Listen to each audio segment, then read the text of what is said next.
What's going on? So we were driving down the road to go shooting or whatever, and there is a dead body on the side of the road. Male or female? It's female for sure. A woman vanishes after leaving her favorite diner. A mysterious message appears, and dark secrets unravel from the man who saw her last. Will the truth behind Ellen Gowan's death ever be revealed? Watch this video with friends if you don't want to jump out of your seat. This is a haunting story that will stay with you long after it ends. It began with a suitcase. On a quiet morning, CCTV footage from a modest apartment complex captured 60-year-old Ellen Gowan exiting the building. She carried a small rolling suitcase, alone. Her face was unreadable. That was the last time anyone saw her alive. 13 days later, her body was discovered. A passerby walking along a desolate stretch of roadside made the horrifying find. Ellen's body lay motionless, left as if discarded. Weathered by the elements, her remains offered more questions than answers. Who had done this, and why? That scene plays out in my mind like something out of a nightmare. 13 days, 13 long days where Ellen was gone and no one knew the truth. Then, by pure chance, a passerby stumbles upon what should never have been found that way. The image of her body lying there lifeless and abandoned makes my stomach twist. It's not just tragic, it's cruel. The thought that she was left out there exposed to time and weather as if her life meant nothing is unbearable. And those final questions: who did this? Why? At first glance, the tragedy seemed tragically familiar. An older woman, possibly vulnerable, caught in the wrong place at the wrong time. But this case refused to fit into any simple box. Investigators soon uncovered layers of secrecy and suspicion beneath Ellen's quiet life. From the outset, one thing became clear: this was no random act. Police began to dig into Ellen's relationships, and almost immediately, the term love triangle emerged. There were whispers of a complex romantic entanglement, one that may have spiraled out of control. Ellen had reportedly been involved with two men, one current one from her past. Emotions ran high. Tensions simmered beneath the surface. Some believed jealousy had turned deadly, but detectives would soon realize that this case went beyond a mere crime of passion. The days following Ellen's disappearance were full of confusion.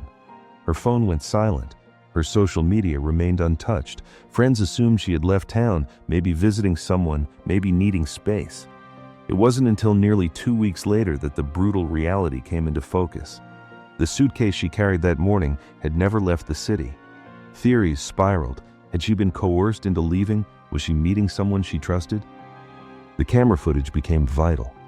Investigators scrutinized every frame, searching for a shadow, a clue, a face. But there was nothing. No car waited for her. No coworkers showed up instead. Strangely, it was her ex-boyfriend Sam who came to pick her up. Hours passed, but Ellen would never return to Sugar's again. She simply vanished beyond the lens. It was as if the city had swallowed her whole. When her body was finally discovered, the investigation turned from missing person to murder. And the deeper detectives looked, the more disturbing the picture became. There were signs of staging. The positioning of the body was too deliberate. The location, isolated, difficult to reach on foot, suggested someone had gone to great lengths to dispose of her, and perhaps to delay her discovery. Those closest to Ellen described her as kind, intelligent, and fiercely independent. But even those who knew her best admitted she had secrets, a past she rarely discussed, relationships that didn't quite make sense. And then there was the suitcase. It was never found. What was in it? Where was she going? Why did no one report seeing her after that moment on camera? With every new piece of the puzzle, the image only grew darker. This wasn't just a love triangle. It wasn't just jealousy. There were hidden lives, calculated decisions, and perhaps someone who knew exactly how to make a person disappear. The case of Ellen Gowan had begun like so many others, quietly, tragically, with a single disappearance. But it would unfold into something far more twisted than anyone could have imagined.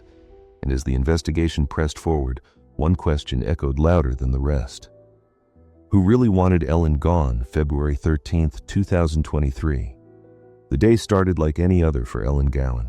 She showed up for her shift at Sugar's Diner, her usual warmth filling the morning air. She served coffee, chatted with regulars, and moved with the kind of calm confidence that came from decades of routine. But beneath her composed exterior, something was shifting. By late afternoon, Ellen told her daughter she wouldn't be heading straight home after work. Instead, she said a coworker was going to give her a ride to pick up some belongings from a friend's house, a man named Mike Brockman. Ellen had been staying at Mike's place after ending things with her longtime partner, Sam Brammer. To her daughter, this sounded reasonable. Ellen was rebuilding, finding peace after a messy breakup. Everything seemed normal, but that was the last time her daughter would ever hear her mother's voice. Because it wasn't the coworker who came to pick her up. It was Sam, the same man Ellen had just left, the man whose presence she had chosen not to mention. CCTV footage outside Sugar's Diner confirmed it. Ellen got into Sam Brammer's car and rode off. No one saw her again. Hours passed. She didn't return to the diner. She didn't call her daughter. And when the sun dipped behind the horizon and Sugar's Diner began closing for the night, owner Megan became concerned. This wasn't like Ellen. She was never late without warning, never missed a shift, never ignored a call. So Megan sent a text. What she received in return sent chills down her spine. "Leave me alone. I'm done." That was it. 7 words. Cold, unrecognizable. Ellen had never sent a message like that in her life. She didn't text like that, she called. She was careful with her words. She didn't just disappear, and she certainly didn't lash out. Something was wrong. The next day, Ellen's daughter filed a missing person report. Police began to comb through her last known movements. The first major lead: the lie. Ellen had told her daughter a coworker was picking her up, but she got into Sam's car. Why lie about that? Investigators quickly learned that the relationship between Ellen and Sam hadn't ended cleanly. It had been turbulent, on again, off again, full of highs and devastating lows. Family members recalled seeing bruises. Friends had heard arguments. It wasn't just a breakup, it was a history. So why go back to him, and why keep it a secret? Reading makes my chest tighten with frustration and sorrow. You can feel the chaos woven into their story. Love tangled with pain, passion bleeding into control. It wasn't just a bad breakup, it was a storm that never truly ended. The bruises, the arguments, the silence, it all paints a picture of someone trapped in a cycle they couldn't quite escape. And that question, why go back, cuts deep. Because sometimes it's not about logic or safety, it's about hope, fear, or the desperate belief that things might finally change. Detectives feared the worst. It was possible Ellen had chosen to see Sam one final time, hoping for closure. Or perhaps she had been pressured. Either way, the timeline began to crack. Sam claimed he had dropped Ellen off near a grocery store not long after picking her up. He insisted it was a short ride, nothing more. But CCTV footage didn't back him up. There was no sign of Ellen at the store, no record of her being seen again.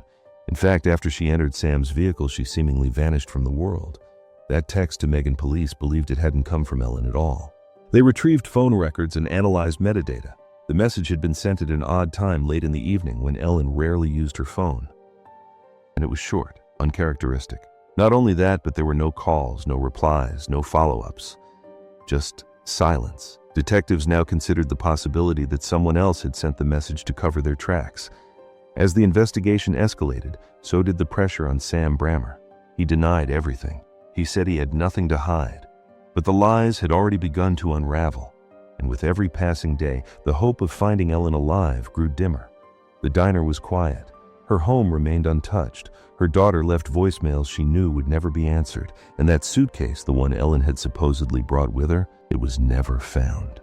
Police expanded the search, pulling footage from traffic cameras, interviewing friends, and revisiting Sam's timeline minute by minute. Nothing made sense. Too many gaps, too many convenient answers. By now, the case had drawn the community's attention. Flyers went up, social media lit up, but no sightings came in. Ellen had vanished into thin air. What started as a quiet exit from a workplace had become a haunting disappearance full of lies, broken trust, and a text message that echoed like a scream. And the person who had picked her up, the one she didn't want her daughter to know about, was the last one to see her alive. Ellen Gowan was missing, and someone knew exactly why. The moment Ellen Gowan was officially declared missing, the investigation shifted into high gear. And from the very beginning, detectives zeroed in on two men, Sam Brammer, her volatile ex-boyfriend, and Mike Brockman, the man she had moved in with shortly after their breakup. It was clear that the answers, if there were any, lay tangled in the emotional wreckage of Ellen's complicated relationships. Mike Brockman was the first to be questioned. A quiet, middle-aged man, Mike had taken Ellen in after she left Sam. According to his statement, Ellen stayed with him for a few nights. He described her as emotionally drained, hurt by the breakup, but hopeful about starting fresh. He told detectives that Ellen had planned to stay longer, but that everything changed with one phone call. "She told me she was going back to Sam," he said. "She said they talked and wanted to try again. She told me she wouldn't be coming back. It seemed like a clean break." But investigators knew better. In these cases, nothing is ever clean. At first, Mike's story seemed straightforward. He claimed to have had no further contact with Ellen after that call. He showed detectives text messages confirming she was with Sam. Nothing alarming, nothing violent. But when detectives began talking to Ellen's friends, another narrative began to take shape. One friend, visibly shaken, told police Ellen had confided in her just days before she disappeared. According to her, Ellen had accused Mike of inappropriate behavior, specifically an unwanted sexual advance. "I never touched her inappropriately," he said. "She was a friend. I just wanted to help." But doubt had already crept in. His story was plausible, but it was also convenient. No texts supported or refuted the claims. There were no witnesses in the house that night, no physical evidence, just a word against a word. Detectives began to believe that Ellen hadn't just vanished into the night. She had been silenced. The question was by whom? While Sam Brammer remained the central suspect, Mike Brockman's presence in her final days created a tension investigators couldn't ignore. His denial of the alleged assault only added to the mystery. Was he telling the truth? Or hiding behind a well-rehearsed lie? As the days passed, police pulled phone records, GPS logs, and searched for surveillance footage near Mike's home. They came up short. Nothing placed him at the scene of a crime. Nothing connected him directly to Ellen's disappearance. But still, something about his story didn't sit right. Too neat, too quiet, too clean. And in the kind of case where nearly everyone had something to hide, even silence could be a scream. Though no charges were ever filed against Mike Brockman, his name remained etched in the investigation. Not because they could prove he hurt Ellen, but because no one could prove he didn't. The fluorescent lights of the interrogation room flickered faintly, casting a cold sheen over the cracked linoleum floor. Across the table sat Sam Brammer, a man whose calm exterior barely masked a restless storm within. He folded his hands tightly, the tendons in his wrists straining with every nervous twitch. What began as a routine questioning would soon spiral into one of the most chilling investigations the town had ever witnessed. Detectives leaned in their voices even, but edged with suspicion. They asked about Ellen, the woman who had vanished just hours earlier. Sam didn't wait for long. "You think I was the last one to see her alive, don't you?" he said, an odd statement since no one had said those words to him. It was as though he already knew her fate. That single remark changed everything. From that moment, the atmosphere in the room shifted. It wasn't just a conversation anymore. It was a descent into something far darker. Sam claimed he had picked Ellen up from Sugar's Diner that morning. According to him, she had asked for a ride to her friend Mike's house to pick up some of her belongings. He said he dropped her off there around midday, exchanged a few words, and drove away. It sounded simple, too simple. But as detectives pressed for details, his story began to unravel thread by thread. He spoke about Ellen with strange detachment, like someone recounting a dream he'd rather forget. He said she had been trying to make things right between them, that she had been sending him messages asking for another chance. But when detectives checked Ellen's phone, the story flipped. The texts showed the opposite. It was Sam who had been reaching out, pleading, apologizing, growing more desperate each time. The more he talked, the deeper the contradictions went. Investigators retrieved CCTV from nearby businesses along the route Sam claimed to have taken. The grainy images told a story far different from his. Ellen was indeed seen getting into Sam's car at Sugar's Diner around 11:30 in the morning. But from there, everything diverged. Instead of driving toward Mike's house, Sam's car circled the small town repeatedly, aimless and erratic. It stopped briefly at a Burger King, then disappeared from every known camera for nearly 2 hours. 2 hours that would become the black void at the center of the case. When his car reappeared at 17 minutes past 1 in the afternoon, Ellen was no longer inside. Detectives confronted him with this timeline. Sam blinked, swallowed hard, and tried to smile. Maybe she wanted out. Maybe she left somewhere along the way, he said. But no camera caught her leaving, no witness saw her on foot, and no trace of her appeared anywhere in town. The car windows, slightly tinted, made it impossible to see what had happened inside during that missing stretch of time. It was as if the earth had swallowed her whole. The more he explained, the stranger it sounded. His voice quivered in places he tried to sound confident. Every denial came a fraction too late, every chuckle too forced. To the officers across the table, Sam wasn't a grieving ex-boyfriend. He was a man cornered by his own words. As the questioning deepened, the room seemed to shrink. The air turned heavy with the weight of unspoken truths. Detectives noted every twitch, every glance at the clock, every nervous gulp. When asked why he had mentioned being the last to see her, he froze. His lips parted, but no sound came out for several seconds. Then, almost mechanically, he muttered, "Just something," I assumed. But no one believed that. Outside the room, the investigation expanded like wildfire. Technicians reviewed the footage again and again, freezing frames, enhancing shadows, following reflections in passing windows. One still image caught something faint, a blurred outline in the passenger seat around noon. It was Ellen. Another frame taken just 15 minutes later showed an empty seat. Forensic teams scoured his car. Fibers, soil traces, faint smudges on the door handle, each clue added another layer of unease. Nothing directly tied him to a crime yet. Everything whispered that something terrible had happened during those 2 hours of silence. Detectives also noted Sam's peculiar behavior after Ellen's disappearance. While friends were posting missing person flyers, he was seen at a local hardware store buying cleaning supplies and heavy-duty trash bags. When asked, he said he was spring cleaning. But it was October. Meanwhile, Ellen's phone went dark at exactly 19 minutes to 1 in the afternoon, the same time Sam's car vanished from the last working camera. No outgoing calls, no texts, no GPS signal, just gone. Like a light switched off. By now, suspicion wasn't just a whisper, it was a roar. The town buzzed with rumors. Everyone knew Sam. Everyone remembered the way he smiled too easily, laughed a bit too loudly as if performing normalcy. But under that grin, people now saw something else: calculation. Detectives returned to the interrogation room with the new evidence. Sam's composure cracked. His eyes darted toward the door as if gauging the distance to freedom. "You think I did something to her?" he said quietly. "You're wrong." Yet the tremor in his voice betrayed him. He was no longer controlling the story was controlling him. The lead investigator leaned forward. "Sam," he said slowly, "we've seen the footage. We know you never went to Mike's house. We know your car vanished for 2 hours, and we know Ellen was never seen again after getting in with you. So tell us what really happened." For a long moment, the room was silent, except for the soft hum of the fluorescent lights. Then Sam lowered his head, pressing his palms together, whispering something no one could quite hear. When he finally looked up, his eyes were glassy distant. "I didn't mean any of this," he said. But he never explained what this was. Even without a confession, the timeline spoke louder than words. Between 11:30 in the morning and 17 minutes past 1 in the afternoon, something irreversible had happened.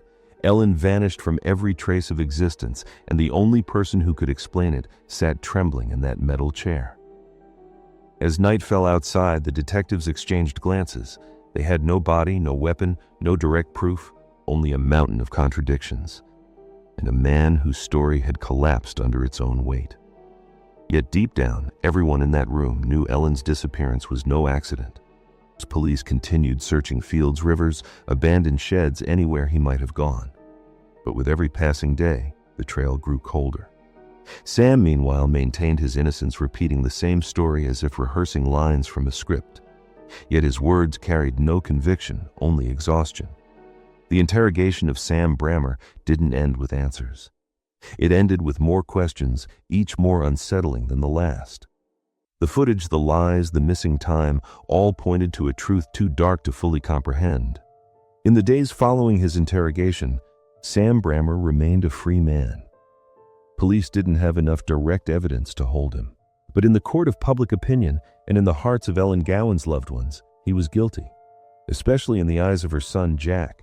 It was Jack who confronted Sam in person. Face to face, no cameras, no detectives, just raw anger and unanswered questions. Jack wanted to know what really happened to his mother. He demanded the truth. Sam panicked. He slammed the door in Jack's face. Something inside him was cracking. Days later, he made a chilling confession to his niece Emily. Slurring his words and reeking of alcohol, Sam said he wanted to join Grandma, implying he planned to take his own life. Terrified, Emily called 911. Police found Sam drunk and incoherent at a local bar. He was taken into psychiatric hold for evaluation. 2 days later, he was released. But he didn't go home. Instead, he went to Walmart. There, he caught the eye of an off-duty police officer who recognized him. Sam spotted the officer, froze, then bolted. What followed was a high-speed pursuit through the edges of town. Sirens, tires screeching. Sam pushed his vehicle far past legal limits. Eventually, he pulled over, sweating, trembling, silent. He was taken into custody again, but even then, Sam had one last card to play. After being released on bond, he made a quiet trip to a local scrapyard. There, he attempted to dispose of his vehicle, the same car Ellen had last been seen inside. The attempt was clumsy, suspicious. Investigators would later find signs the car had been cleaned extensively, too clean, unnaturally so. But that wasn't the only red flag. Sam also tried to deposit $11,200 in cash, the exact amount missing from Ellen Gowan's personal safe. He claimed it was his savings. Detectives didn't believe him. Not anymore. Sam Brammer was no longer a man under suspicion. He was a man desperately trying to erase something. A car, a cash trail, a past. And in doing so, he told investigators more than any confession ever could. He was running from the truth, running from guilt. But he couldn't outrun the walls closing in, and the ghosts of what he'd done were about to catch up. On the morning of February 26, 2023, a jogger made a grim discovery beneath a lonely bridge not far from Sam Brammer's apartment. Lying at the base of a concrete pillar partially obscured by leaves and discarded trash was the body of Ellen Gowan. She was still wearing the same outfit she had on the day she vanished. Her coat buttoned up, one shoe missing. Her skin is pale. Her hands curled unnaturally. It was her, 13 days missing, now finally found. The scene sent shockwaves through the quiet community. For investigators, it was both a breakthrough and a horror. The autopsy revealed brutal details. Ellen had been struck in the head at least 8 times. Blunt force trauma had fractured her skull. Her 2 front teeth had been knocked out. But despite the violence, the official cause of death was initially labeled as undetermined. That changed days later. That revelation made my blood run cold. 8 blows to the head, 8 moments of pure, merciless rage. It's almost unbearable to imagine the fear and pain she must have felt. The fractured skull, the missing teeth, it's not just evidence, it's a reflection of the brutality she endured. And yet to see her death first labeled as undetermined feels like an insult to her suffering. How could something so clearly violent be uncertain? It's infuriating. Ellen Gowan had been murdered, and the evidence, all of it, pointed to Sam Brammer. The lies, the 2-hour window when Ellen vanished, the deleted texts, the attempted destruction of his car, the mysterious $11,200 in cash, matching the amount Ellen had stored in her safe. It wasn't just suspicion anymore. It was a case. Sam was arrested and charged with abuse of a corpse pending further investigation. Prosecutors began building a profile of a man unraveling under the weight of guilt. A man whose tempered jealousy and desperation had exploded into something irreversible. Then came the grand jury. With the autopsy report finalized and forensics tying Ellen's blood to the trunk of Sam's car, charges escalated: second-degree murder, abuse of a corpse, and felony theft. The trial lasted weeks, but the outcome felt inevitable. On November 17, 2023, Sam Brammer was found guilty on all counts. He was sentenced to 65 years in prison. A symbolic number, a year for every moment Ellen's family would never get back. He showed little emotion as the verdict was read, but outside the courtroom, Ellen's children wept. Justice, finally. The bridge where Ellen's body had been found is quiet now. A memorial rests beneath it. Flowers, photos, a candle that someone lights every week. a silent tribute to a woman who had spent her final days surrounded by secrets, trapped between two toxic relationships, and ultimately betrayed by the man she once trusted. The case of Ellen Gowan began with a missing person report. It ended in a murder conviction, and along the way, it revealed the quiet horrors that can live behind closed doors. Sometimes the most dangerous place isn't the alley or the dark street. Sometimes it's someone's arms. And in Ellen's case, the person she went back to was the one she never returned from. The case of Ellen Gowan wasn't just a mystery. It was a slow-burning descent into darkness, a true crime tale laced with deception, betrayal, and the quiet horror of domestic violence. From the very beginning, nothing was simple. Ellen, a 60-year-old woman with a kind smile and a reputation for hard work, was pulled into a web of emotional chaos between two men. Mike Brockman, the friend who offered her shelter, and Sam Brammer, the ex-boyfriend whose jealousy never died. When Ellen vanished, suspicion scattered in all directions. Her final movements were captured on a grainy CCTV camera, leaving her apartment with a suitcase in hand. Then, silence. For 13 agonizing days, her family searched, hoped, feared. It was Sam who emerged as the central figure in the storm. His erratic behavior, contradictory statements, and desperate attempts to cover his tracks created a pattern investigators could no longer ignore. He lied about his whereabouts. He claimed Ellen sent messages that never existed. He cleaned out his car, disposed of it at a scrapyard, and tried to deposit over $11,000 in cash, a sum that matched what had been missing from Ellen's personal safe. Each misstep wasn't just suspicious. It was revealing. The story unfolded not with one smoking gun, but with dozens of cracks in a crumbling facade. It was the power of indirect evidence, Sam's actions, not his words, that ultimately built the case against him. And yet it wasn't the police alone who pulled this case together. It was Ellen's family. Her children, Jack and Nicole, never stopped pushing. Jack confronted Sam in person, refusing to let his mother become another forgotten file in a cold case drawer. Nicole's persistence in reporting Ellen missing, gathering footage, and working with law enforcement was instrumental. Even Sam's niece Emily unknowingly helped when she alerted 911 after Sam made a chilling statement about wanting to join Grandma. Every voice mattered. Every action added another thread to the net, closing in on the man they believed had taken Ellen away. When her body was found beneath a bridge near Sam's home, the horror finally had a face. Blunt force trauma, missing teeth, signs of strangulation. The violence was undeniable. The pain she endured was now recorded in the bruises on her body and the silence she left behind. The physical wounds mirrored the emotional ones that had festered in her relationship with Sam for far too long. And the trial confirmed what her family already knew in their bones. Sam Brammer was guilty. Found guilty of second-degree murder, abuse of a corpse, and felony theft, he was sentenced to 65 years behind bars. A sentence not only for his crimes, but for every day Ellen lost, for every holiday missed, for every moment her children would now live without her. Beyond the courtroom, this case underscored powerful, haunting themes. It revealed the terrifying dynamics of a toxic relationship and how emotional manipulation, jealousy, and possessiveness can escalate into something deadly. Ellen trusted Sam enough to get in the car that day. She believed in reconciliation. What she got was silence. The story also highlighted the strength of circumstantial evidence.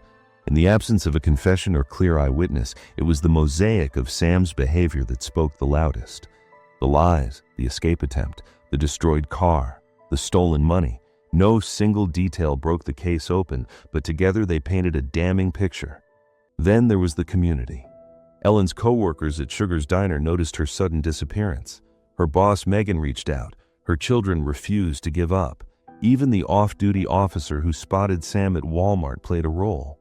It was a reminder that justice isn't always delivered in bold headlines. Sometimes it comes from small, relentless acts by people who care. The storytelling of Ellen Gowan's case wasn't just a recap, it was an excavation, a dissection of truth buried beneath fear, manipulation, and silence. With real dialogue from interrogations, vivid visuals of the crime scenes, and the ticking clock of a timeline unfolding on CCTV, this case was told not just to inform, but to haunt. Because cases like this don't end with a verdict. They live on as warnings. They speak to the importance of recognizing the signs of emotional abuse, of listening to the unease in someone's voice, of taking action when something feels off. Ellen Gowan's voice was silenced, but in the story we now tell of her life and death, her warning is loud and clear. Sometimes danger doesn't come with a weapon or a mask. Sometimes it wears the face of someone you once loved.